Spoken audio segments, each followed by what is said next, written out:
Bedtime Devotional Series. Romance, kapag pagod ka na sa sarili mo.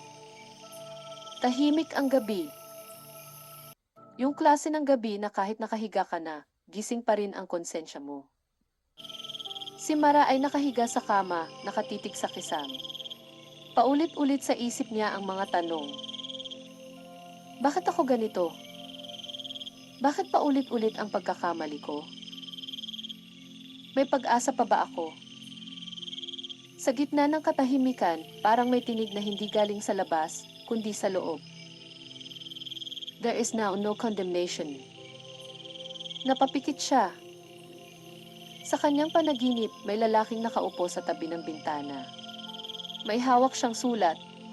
Hindi siya mukhang perpekto, may pagod sa mukha, may bigat sa balikat. Ako si Paul, sabi niya. At sinulat ko ang liham na ito para sa mga taong sawa na sa sarili nilang kahinaan. Lumapit si Mara. Paul, paano kung paulit-ulit akong bumabagsak? Tumingin si Paul sa kanya, hindi may galit, kundi may pag-unawa. Sa sulat ko sa mga taga-Roma, sabi niya, sinabi ko na hindi ka nililigtas ng pagiging mabuti mo, kundi ng biyaya ng Diyos. Tahimik siya sandali.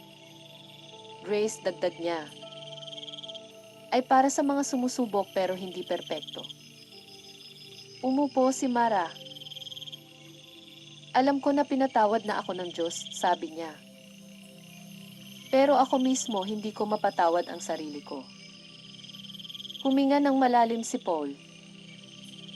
Maraming tao ang ganyan, sabi niya. Pero tandaan mo ito, kung pinatawad ka na ng Diyos, sino ka para parusahan pa ang sarili mo? May pumatak na luha. Unti-unting naglalaho ang panaginip. Bago mawala si Paul, may iniwan siyang salita. Hindi ka minamahal dahil tama ka. Minamahal ka kahit mali ka. Nagising si Mara. Pareho pa rin ang kama. Pareho pa rin ang buhay. Pero sa unang pagkakataon matapos ang mahabang panahon, hindi na siya galit sa sarili niya. At sa puso niya may isang liham na nakabukas. Nothing can separate you from the love of God. Mahimbing siyang pumikit. Basahin ng dahan-dahan bago matulog. Ano ang paulit-ulit mong pinapasa na guilt o pagkakamali? Mas mahigpit ka ba sa sarili mo kaysa sa paraan ng Diyos sa'yo? Ano ang ibig sabihin ng T-Grace para sa'yo ngayong gabi? Lord, pagod na ako sa sarili ko. Salamat dahil hindi ka sumusuko sa akin. Turuan mo akong tumanggap ng iyong biyaya. Amen.